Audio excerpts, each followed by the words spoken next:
내 삶의 신앙은이라는 말씀의 제목으로 함께 말씀 나누겠습니다. 내 삶의 신앙은. 여러분들은 여러분들의 삶의 신앙의 모습에 대해서 어떻게 스스로 평가하실 수 있습니까?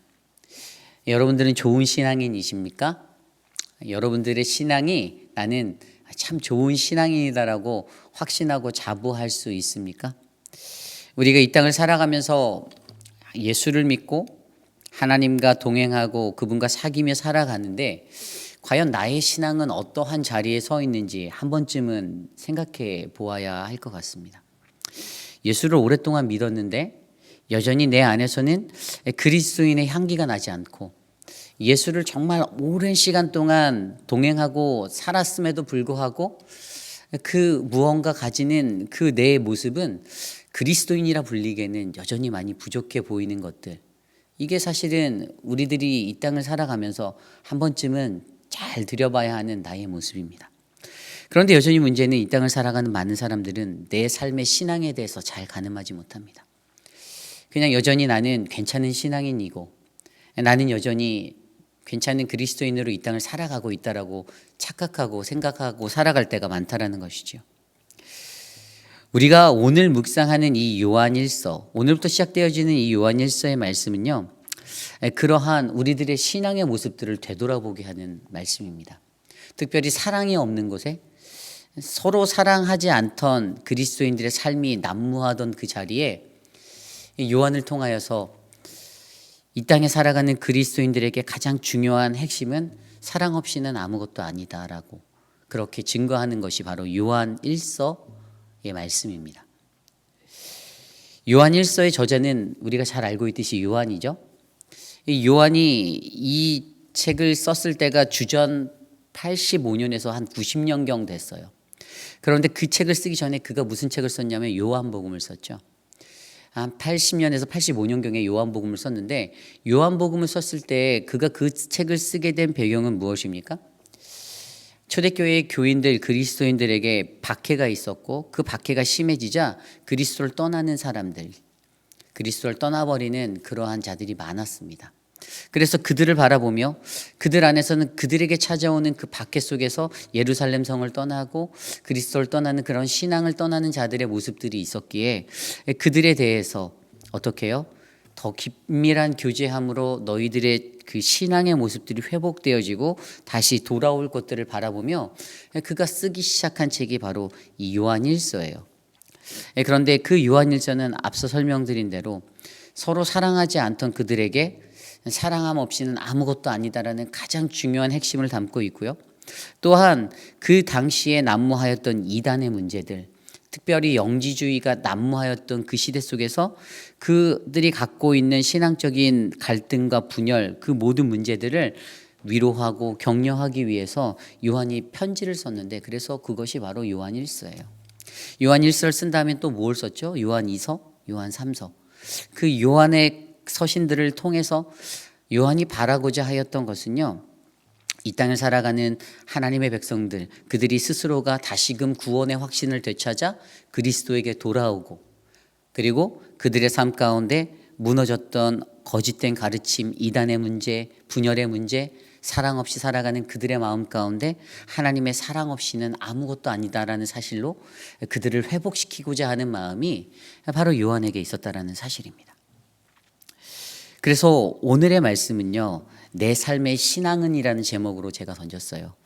왜냐하면 우리들, 이 땅을 살아가는 우리들도 동일하거든요. 내가 여전히 괜찮은 신앙인이고 나는 정말 좋은 신앙인 같은 모습으로 살아가는데도 불구하고 우리도 늘 그러한 위기 가운데 놓여져 있거든요. 그래서 우리들 스스로가 우리들 스스로에게 질문을 던져야 하는 게 가장 먼저 나오는데, 그것이 바로 1절부터 3절까지의 말씀에 있는 네 가지 질문이에요. 1절 말씀부터 살펴볼까요? 태초부터 있는 생명의 말씀에 관하여는 우리가 들은 바요, 눈으로 본 바요, 자세히 보고 우리의 손으로 만진 바라. 첫 번째 질문은 우리가 이러한 그리스도인으로서 이러한 질문을 던져야 하는데, 너희가 그리스도를 만났는가라는 질문입니다. 그게 바로 1절의 말씀이에요. 그리스도에 관한 체험에 관해서 질문하는 겁니다. 너희는 그리스도를 만났는가? 여러분들은 그리스도를 만나셨습니까? 1절 말씀에 나와 있죠. 태초부터 있는 생명의 말씀에 관하여는 우리가 들은 바요, 눈으로 본 바요, 자세히 보고 우리의 손으로 만진 바라. 우리가 들었다라고 말합니다. 들은 거에 대해서 이야기하고 있어요. 우리의 눈으로 본 것에 대해서 두 번째로 얘기합니다. 그리고 그 다음에 자세히 보고 우리의 손으로 만진 바, 이 세 가지, 듣고 보고 만져진 것, 한마디로 말해 체험된 것에 대해서 이야기하는 것입니다. 체험된 신앙. 너는 그리스도를 체험하였는가? 여러분은 그리스도를 체험하였는가? 요한이 초대교회의 잃어버린 신앙의 자리에 서 있던 그들에게 던졌던 첫 번째 질문이 이 요한 1서 1장 1절의 말씀을 통해서 생명의 말씀이 뭐죠? 바로 그리스도잖아요. 그리스도에 관하여서 너희들은 그것을 체험하였니? 들었니? 눈으로 보았니? 너희의 손으로 만져보았니? 이 체험에 관한 체험 신앙에게서 질문을 던져보는 거예요. 너희가 그리스도를 만났는가라는 이 체험된 신앙이 얼마나 중요합니까? 여러분, 우리가 예수를 믿는다고 하면서도요, 체험되지 못한 신앙으로 살 때는요, 허울뿐인 신앙인이 되는 것입니다. 내가 예수를 직접적으로 경험하고 내가 체험한 신앙이 있다면 삶에서 정말 다르게 우리의 삶이 펼쳐져요. 예수를 정말 경험한 사람은요, 그 삶의 모습과 태도가 다르잖아요. 왜죠? 예수를 경험하였기 때문에요. 그의 삶의 그 자리에서 온몸으로 예수를 경험하였기 때문에 예수가 얼마나 중요한지, 그리스도가 얼마나 귀한지를 몸소 느꼈기 때문에 그것을 실천해내며 살 수가 있는 것입니다. 그런데 그런 경험이 없는 신앙인들은 어떻습니까? 날마다 형식적으로 살아요. 기도하다가 자고요, 졸고요, 그냥 그렇게 살아요. 체험된 신앙의 사람들은요, 그것이 얼마나 소중한지를 온몸으로 부딪히며 느꼈기 때문에 정말 절박하고 간절한 신앙의 삶을 살아낼 수가 있었다는 것입니다. 그래서 요한이 초대교회인들에게 던지는 첫 번째 질문이 너희는 그리스도를 만났는가라는 이 체험에 관한 질문을 던지는 거예요. 저와 여러분들에게도 이 질문이 던져져야 합니다. 내 삶의 신앙은 그 신앙의 자리를 돌아보기 위해서는요, 나는 예수 그리스도를 체험했는가? 한번 여러분들 스스로가 점검해 보십시오. 여러분들은 그리스도를 체험하셨는가요? 이것에 대해서 점검하는 우리들이 되기를 원합니다. 두 번째 질문은 어떤 질문이 던져져야 하면 2절 말씀이에요. 이 생명이 나타나신 바 된지라 이 영원한 생명을 우리가 보았고 증언하여 너희에게 전하노니 이는 아버지와 함께 계시다가 우리에게 나타나신 바 된 이시니라. 아멘. 두 번째 질문은 너희가 그리스도를 전하였는가? 내게 체험되어진 그 그리스도, 내가 온몸으로 느껴진 그 그리스도를 나는 전하고 있는가? 내가 전하였는가라는 이 질문을 던져야 한다는 사실입니다. 많은 사람들은요, 복음을 전하는 것에 대해서 두려움을 가진 사람들이 있어요. 복음을 전하는 것, 누군가에게 야, 예수 믿어, 그리스도를 믿어야 해. 너 그리스도를 아니? 예수를 아니? 너는 예수를 믿니? 라고 이 복음을 선포하는 것에 대해서 어색해하고 수줍어하는 사람들이 많습니다. 왜죠? 자신 안에 확신이 없기 때문이에요. 내 안에 예수에 관한 확신이 떨어지기 때문에 예수 그리스도를 전하는 것이 두렵고 떨리는 것이에요. 그런데 예수 그리스도가 얼마나 위대하고 뛰어나고 가장 내 안에 소중한 사람이다라는 것을 잘 인지한 사람은 어떻게 합니까? 자신 있게 전하잖아요. 여러분 어떤 화장품을 써보신다라고 예를 들어봐요. 근데 그 화장품을 쓸 때마다 피부가 살아나는 것 같고 이 제품은 정말 좋네라고 느끼면 어떻게 됩니까? 주변 사람들에게 자랑할 거 아니에요. 야, 화장품은 이걸 써야 돼. 이거 써봐. 너무 좋아. 이 제품은 너의 피부를 변화시켜 줄 거야. 자신이 어디서 나오죠? 그 자신감은 내가 믿는 그 믿음에서 나오는 거예요. 내 몸으로 체험되어진 그 체험 가운데 경험되어진 그 완벽한 확신이 내게 있기 때문에 그리스도가 누구인지를 정확히 그가 알고 믿기 때문에 자신 있게 전할 수 있다는 사실에 주목하시기를 바랍니다. 그렇기 때문에 우리가 내 삶의 신앙을 점검하기 위해서 일상에서 던져야 하는 두 번째 질문, 그것은 바로 내가 그리스도를 전하고 있는가를 점검해 보셔야 합니다. 그리스도가 내가 전하기에는 아직도 여전히 부끄럽고 쑥스러운 존재입니까? 그렇다면 내가 그리스도를 잘 모르는 겁니다. 내가 그리스도를 온몸으로 부대끼지 않은 겁니다. 내가 그리스도를 온전히 믿고 그리스도를 자신 있게 전하는 그러한 인생이 저는 저와 여러분들 안에 일어나기를 간절히 소망합니다. 오늘 요한은 두 번째로 그 질문을 던지면서 내 삶의 신앙에 관해서 점검해 보기를 그렇게 소원하고 있습니다. 그렇다면 세 번째는 무엇입니까? 세 번째로 던져야 하는 그 질문은요. 너희는 예수 그리스도를 바로 예수를 그리스도라고 믿는가라는 이 질문을 던져야 한다는 것입니다. 예수를 그리스도라고 믿는가? 이게 굉장히 중요한 거예요. 좀 전에 읽었던 2절 말씀 후반부에 보면요. 너희에게 전하노니 이렇게 하고 뒤에 이는 아버지와 함께 계시다가, 아버지와 함께 계시다라는 사실을 신학적인 용어로 말하면 신성을 얘기하는 거예요. 그분의 신성을 의미합니다. 그리고 우리에게 나타나신 바 된 이시니라. 우리에게 나타난 바 됐다는 것은 인성을 얘기하는 거예요. 그분이 가졌던 인성, 인간이 되셔서 이 땅에 오신. 근데 영지주의가 가졌던, 그때 그 당시에 영지주의라는 이단들이 가졌던 교묘함이 어떤 건지 아십니까? 여러분 가연설이라고 들어보셨나요? 이 가연설이라는 것은요, 인간 예수가 세례를 받았을 때에 그리스도가 그 안에 들어갔다, 그리고 예수가 십자가에 달릴 때에 그가 밖으로 나왔다라고 이야기하는 거예요.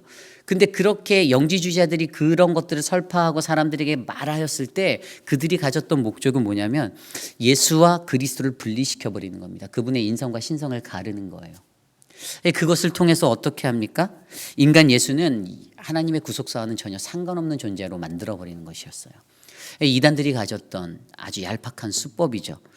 말장난 치는 거예요.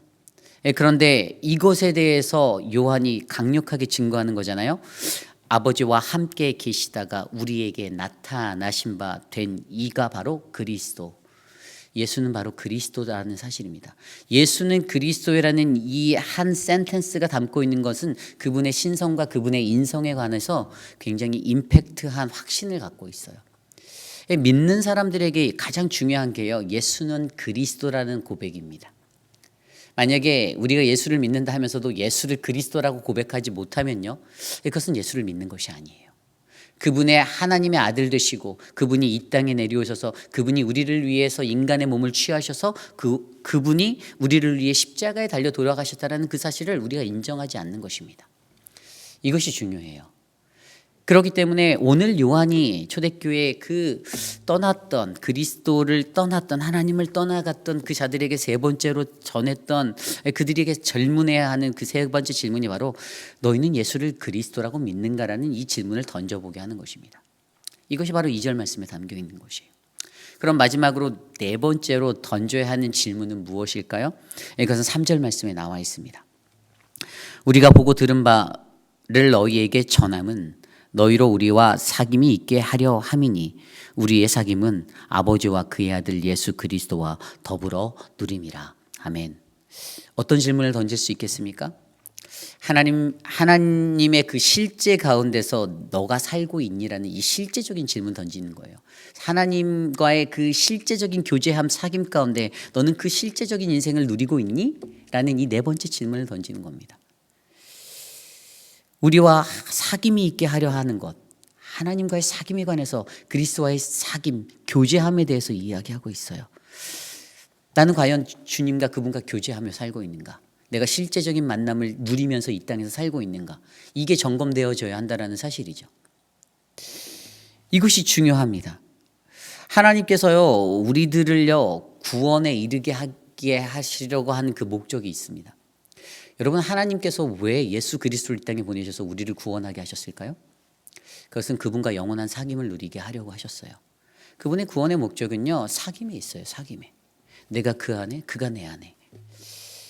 그분과 늘 떨어지지 아니하는 사귐, 교제함. 오늘 이 아침에 거룩한 주의 존전에 나와 여러분들이 예배하고 여러분들이 기도하고 여러분들이 주께 나온 이유는 무엇이죠? 저를 만나기 위해서인가요? 아니잖아요. 하나님을 만나기 위해서잖아요. 그분과 사귀기 위해서, 그분과의 교제함을 위해서 이 자리에 오셨지 않습니까? 이것이 중요합니다. 오늘 요한은요, 이 네 가지 질문을 1절부터 3절까지 있는 이 세 절밖에 안 되는 이 짧은 그 하나님의 말씀의 구조를 통해서 이 땅을 살아가는 우리들에게 도전하고 던지는 질문으로 던지는 거예요. 너의 삶의 신앙의 자리는 어떠니? 그래서 던지는 질문이 너희가 그리스도를 만났니? 체험하였니? 너희는 그리스도를 전하고 있니? 너희는 예수를 그리스도라고 고백하니? 믿니? 그리고 너희는 실제적인 그 삶 가운데서 너희는 그분과 깊은 교제함으로 살아가고 있니라는 이 네 가지 질문을 던져본다는 것입니다. 이 네 가지 질문을 통해서 요한이 초대교회에서 교회를 떠나고 그리스도를 떠나고 하나님을 떠났던 자들에게, 그들에게 던지고자 했던 것은 바로 그들 스스로의 삶의 신앙의 모습들을 점검해 봐라. 너희가 떠난 자리, 너희가 다시 돌이켜서 되돌아야 하는 그 자리를 너희가 오게 하기 위해서 너희들은 날마다 이 네 가지 질문을 던지며 너희들의 삶을 점검해 보아라. 너희들의 신앙이 어떠한지, 너희들의 믿음이 어떠한지, 너희들의 성숙도가, 믿음의 성숙도가 어떠한지를 너희가 점검해 보아라라고 이야기하는 것입니다. 그런데 여기서 가장 중요한 것은요, 이 네 가지 질문의 맨 아래 거예요. 사귐이라는 거예요. 결국에 그리스도인들에게는 사귐이라는 것들이 굉장히 중요한 것이잖아요. 우리가 체험하고 전하고 믿는 것을 통해서 결국에 우리가 이 땅을 살아가는 동안 우리가 누려야 하는 것은 하나님 아버지 예수 그리스도와 동행하고 사귀는 것이잖아요. 그런데 이 사귐에 대해서 증거가 있다라고 오늘 말씀은 강조하고 있어요. 내가 그분과 좋은 교제함을 갖고 있는가?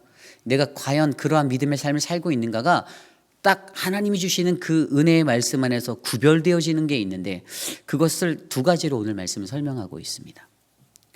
오늘 말씀을 보면요, 이렇게 나와 있어요. 5절 말씀에 우리가 그에게서 듣고 너희에게 전하는 소식은 이것이니 곧 하나님은 빛이시라. 여기에서 중요한 것이 무엇입니까? 전하는 것, 그 무엇을 전하는가? 하나님께서 복음이라는 것을 전하실 때 무엇을 전하는가? 그것은 바로 하나님은 빛이라는 것을 전하고 있다는 거예요. 하나님은 빛이라. 하나님은 빛이시라. 굉장히 중요한 겁니다. 하나님은 빛이시다라는 것은 다른 말로 표현하면 그에게 어둠이 있지 않다라는 것이라고 그 뒤에 말하고 있죠. 어둠이 조금 더 없으시다는 것이다. 하나님에 대한 속성 중에 하나님은 빛이라는 겁니다. 하나님은 빛. 그래서 그것을 통해서 하나님과 좋은 교제함, 그리스도인의 그 교제함이 넘치는 자에게 첫 번째로 요구되어지는 사귐의 증거는 우리가 빛 가운데서 살아가는 존재가 되어야 하는 거예요. 빛 가운데서 살아가라. 6절과 7절 말씀을 들여다보면 이렇게 나옵니다. 만일 우리가 하나님과 사귐이 있다 하고 어둠에 행하면 거짓말을 하고 진리를 행하지 아니함이거니와, 그가 빛 가운데 계신 것 같이 우리도 빛 가운데 행하면 우리가 서로 사귐이 있고 그 아들 예수의 피가 우리를 모든 죄에서 깨끗게 하실 것이요. 아멘. 가장 중요한 것이 뭐가 보이십니까? 이 사귐의 증거에는요, 빛의 인생이 되어야 하는 것을 말하고 있는데요, 하나님과 사귐을 하면, 하나님과 사귄다라고 말하면서 어둠에 거한다고, 어둠에 산다라는 것은 거짓말이다라고 이야기하잖아요. 내가 하나님과 사귐이 있고 그리스도와 교제함이 있는 그 풍성한 삶을 누리고 있다면서 나는 빛의 인생을 산다라고 말하면서, 그런데 어둠에 거하고 있다는 것은 절대로 맞는 이야기가 아니다라고 설명하고 있습니다. 이게 굉장히 중요한 거예요. 내가 하나님과 좋은 교제함과 사귐의 자리에 있는가를 점검해 보기 위해선 우리는 이 증거를 찾아봐야 돼요. 내가 빛 가운데서 살아가고 있는가? 나는 혹시 어둠 가운데 거하고 있지 않은가? 이 빛 가운데 살고 있다는 것이 밝은 빛이 비춰지는 자리에서의 삶을 말하는 걸까요? 물론 그렇죠. 껌껌하고 그런 것이 아닌 밝은 자리는 맞습니다. 그런데 영적으로 보면 빛 가운데 살아간다는 것은요, 바로 내 안에 예수 그리스도를 통해서 내 삶에 그리스도의 그 빛이 나는 거예요. 이것이 중요한 겁니다. 그런데 겉으로는 그냥 멀쩡해 보이는데 뒤에 가서 온전하지 모습으로 살아가는 그리스도인들이 얼마나 많습니까? 세상에서 사기치는 모습들을 보면요, 세상에 속한 사람들보다 예수 믿는 사람이 사기 더 잘 치는 거 아시죠? 진짜 많습니다. 예수 믿어서 믿었다가 당하는 사람들이 더 많아요. 왜냐하면 안 그럴 줄 알았거든요. 그런데 아니다라는 것입니다. 결국에 빛 가운데 살아가는 그리스도인의 모습은요, 어둠과는 절대 섞일 수 없는 그 믿음의 자리에 서야 한다는 사실을 우리에게 보여주고 있습니다. 그러므로 우리는 돌아봐야 합니다. 나는 과연 빛 가운데 거하고 있는가? 나는 빛의 자녀로서 살아가고 있는가? 하나님은 빛이다라고 우리가 전함을 받았는데, 하나님은 빛이시다라는 그것을 우리가 알고 있는데, 나는 그 빛에 합당한 빛의 자녀로 이 땅에 살고 있는지 점검해보는 저와 여러분이 되시기를 소망합니다. 두 번째로 마지막 두 번째 사귐의 증거가 8절에서 10절까지 말씀에 나와 있어요. 만일 우리가 죄가 없다고 말하면 스스로 속이고 또 진리가 우리 속에 있지 아니할 것이요, 만일 우리가 우리 죄를 자백하면 그는 미쁘시고 의로우사 우리 죄를 사하시며 우리를 모든 불의에서 깨끗하게 하실 것이요 만일 우리가 범죄하지 아니하였다 하면 하나님을 거짓말하는 이로 만드는 것이니 또한 그의 말씀이 우리 속에 있지 아니하리다. 아멘. 다 그 말이 그 말인 것 같은데 여기에서 나타나는 특징을 제가 정리해드리면 8절에는요 죄를 인정하지 않는 존재에 대해서 나타내고 있어요. 만일 우리가 죄가 없다, 나는 죄가 없어라고 말하는, 스스로 말하는 사람들, 스스로 속이고 또 그 사람 안에는 진리가 없다라고 설명하고 있습니다. 이 죄 없다 하는 것, 이것을 속이는 것으로 살아가는 사람들이 많다는 거예요. 근데 잘 들여다보십시오. 우리는 모두 다 죄인입니다. 한 사람도 빠지지 않고 다 죄인입니다. 그런데 어찌 우리가 우리 입술로 나는 죄가 없다라고 말할 수가 있습니까? 거짓말하는 거잖아요. 속이는 거잖아요. 내 죄를 인정하지 않는 거예요. 그래서 이 사귐의 두 번째 증거의 가장 강력한 것은요, 바로 죄를 인정하는 모습이 우리 안에 있어야 한다는 것입니다. 하나님과의 교제함 가운데 선 사람은요, 내 죄를 인정할 줄 아는, 내가 죄인됨을 바라볼 수 있는 사람이라는 거예요. 물론 털어서 먼지 안 나는 사람이 아무도 없지만 그래도 그리스도인들에게 더 중요한 것은 우리는 태어날 때부터 죄인된 자로 태어났다는 사실을 내가 받아들여야 합니다. 그리고 9절을 보면요, 9절에 이렇게 나와 있잖아요. 죄를 자백하면 하나님의 속성이 보여지는데 죄를 자백할 때 하나님으로부터 용서를 받는다라고 설명하고 있습니다. 9절 말씀에. 만약 우리가 우리 죄를 자백하면 그는 미쁘시고 의로우사 우리 죄를 사하여 주실 것이고 모든 불의에서 깨끗게 하여 주실 것이다라고 설명하잖아요. 그런데 여기서 한 가지 또 주목해 보아야 하는 것이 10절 말씀이에요. 인생 가운데는 어떤 인생도 있냐면 죄를 회피하는 인생도 있다라고 설명합니다. 죄를 피하려고 하는 거예요. 죄의 책임을 지지 않으려고 인간의 가장 죄성의 모습을 보여주는 게 죄를 회피하는 모습. 그런데 그 죄를 회피하는 사람들은 어디까지 가냐고요? 정죄, 다른 사람을 정죄하는 것까지 간다라고 10절에 말합니다. 만일 우리가 범죄하지 아니하였다 하면 하나님을 거짓말하는 이로 만드는 것이니 또한 그의 말씀이 우리 속에 있지 아니하니라. 어떤 이들은 그렇게 말합니다. 나는 범죄하지 않았어. 나는 죄가 없어. 나는 죄 짓지 않았어. 그런데 꼭 그런 사람들은 어떻게 한다고요? 다른 사람을 정죄한다라고 말합니다. 누가복음 18장에 보면 세리와 바리새인에 대한 기도가 나오잖아요. 그런데 세리의 기도와 바리새인의 기도 가운데서 바리새인들이 어떤 정죄의 마음을 합니까? 세리를 정죄하는 기도, 세리를 정죄하는 마음이 그들 안에 일어나잖아요. 남의 죄가 내 눈에 보이는 거예요. 그런데 그런 사람들은 바리새인 어땠습니까?